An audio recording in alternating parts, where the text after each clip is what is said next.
Okay, moving on, we had touched briefly already on the customer applications. So I would say let's double click on that.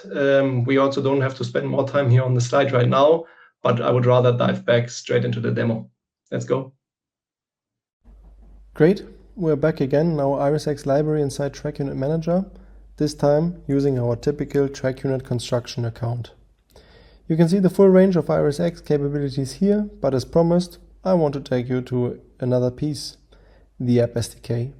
Before we jump into the example, let's start once again with the documentation and what actually can be found there. So, the App SDK, or in full, the software development kit, is essentially a collection of tools, components and guidelines that allows you to build custom applications on IrisX. These applications can be designed for internal users to drive operational efficiency and streamline processes, or built as external offerings to create differentiated, value-adding experience for your end customers. In both cases, the App SDK gives you the ability to tailor the experience precisely to the needs of the users you're targeting. At a very high level, the flow is quite straightforward. You create an application, you design and configure it further, and then you publish and distribute it to the users or customer groups you want to reach. I won't go into that entire flow today, but overall it's a repeatable process that lets you build and ship value quickly without disrupting your existing environment. And here on the left, you can see there's actually quite some in-depth documentation available. This includes everything from how to get started to how you can make use of the different APIs, how to test your application during development, and, as we just discussed, how to publish and bring it to the marketplace. So whether you're a developer, a product manager, or part of the innovation team, you have quite some guidance here right at your fingertips. Great. So I spent a bit of time thinking about how to actually demo the App SDK in a way that really shows its power. And of course, I'm not going to sit here and code a full application live. But what did come to mind is a perfect way to showcase the value of blueprints. Quick reminder, blueprints are essentially ready-made starting points. Think of them as code snippets or applications that are already 80% complete. You can pull them directly from Trackunit and then customize them with your own logic, your own workflows, and your own company knowledge. Basically, your secret sauce. So, what I do now is use a code snippet created by one of our colleagues. Hey, shout out to Kasper here, and show you live how you can access it and run it directly inside Trackunit Manager.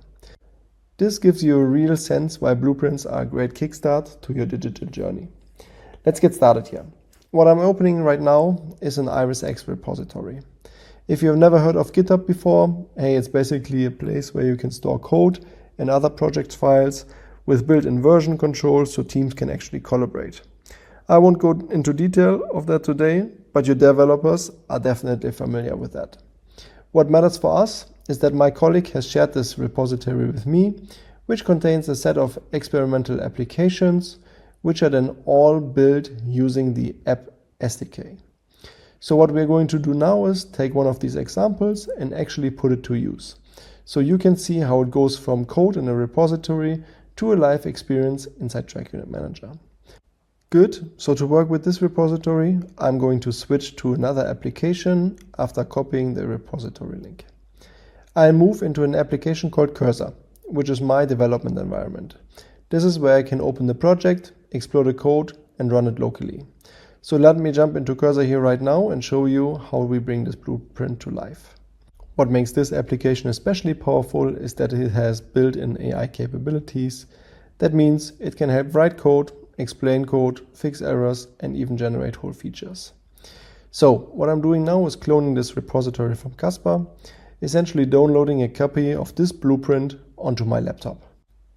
And by bringing it locally, I can explore it further and even enhance or modify if I want to. So let me open the project. And look what we have here, some Trackunit MCP functionality. Here I guess it's a little bit of a spoiler for those of you who are excited about agents. So maybe stay tuned for that. Great. So let me open my terminal here too. This is basically the place where I can give Cursor the commands it needs to run or build the project. From here, I want to check which projects are actually available inside the repository. So let's take a look.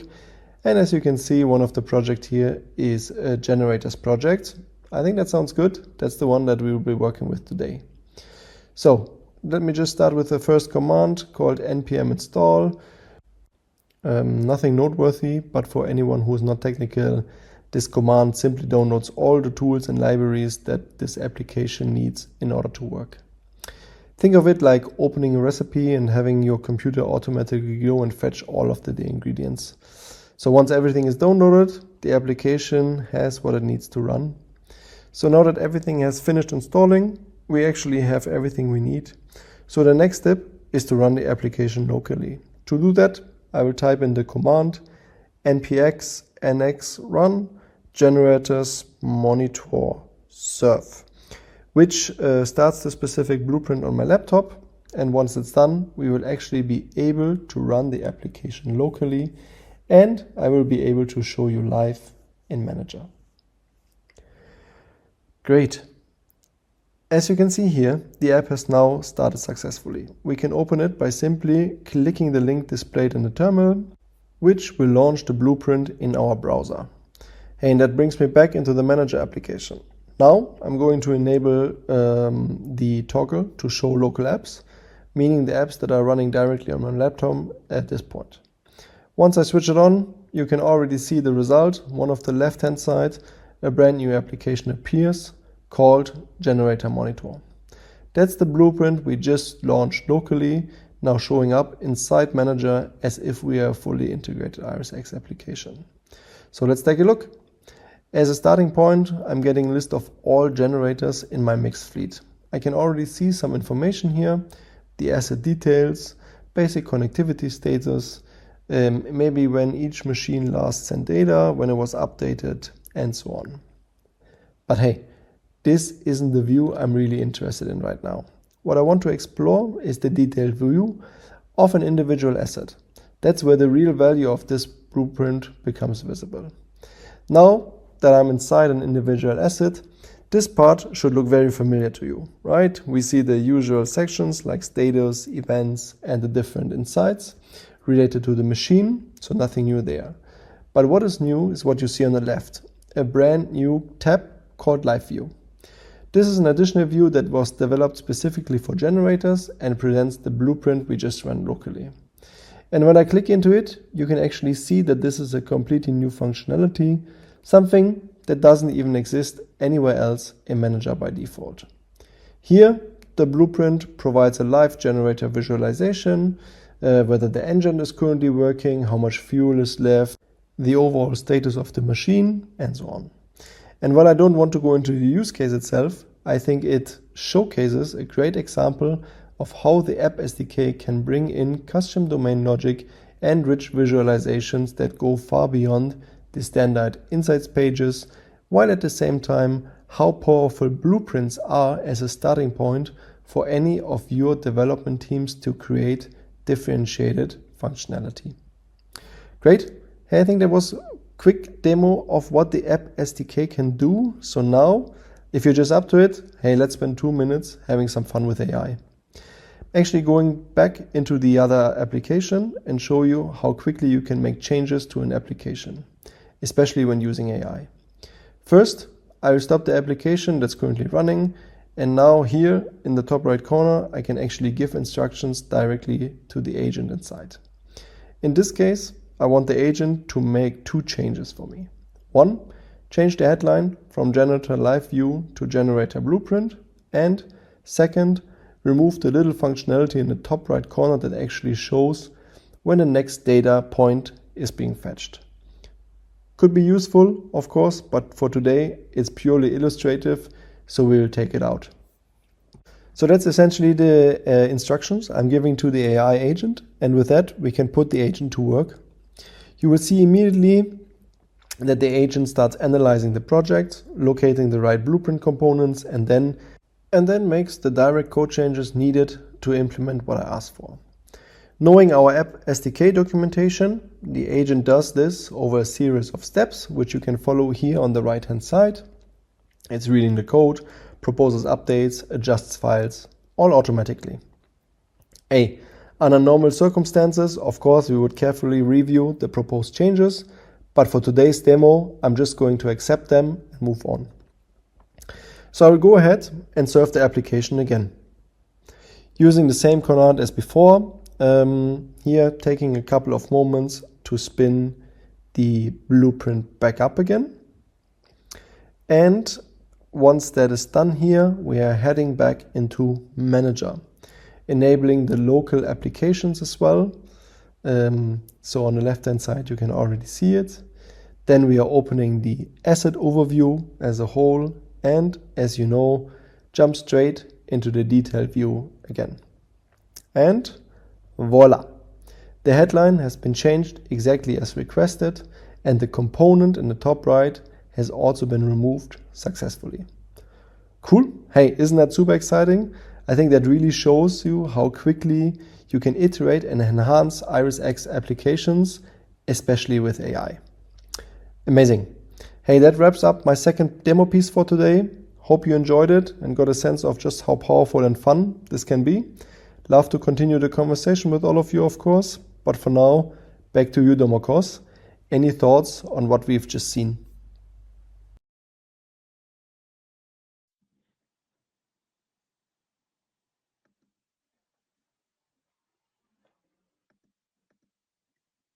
So first, let me share with you how you can actually get an app in a process flow diagram into the hands of your users. So first, with our developer hub and the App SDK, as Leo just showed, you can build directly on top of the Trackunit platform without the known delays and maintenance overhead of our traditional development cycles. Some customers have even taken these apps further by turning them into full digital products, complete with their own e-commerce path. Once you have built your app in the hub, the next step is effortless. You simply move it to the Trackunit marketplace, where you can choose whether to keep it private or make it available for the broader ecosystem. So whether to keep it only to your organization or make it accessible by anyone.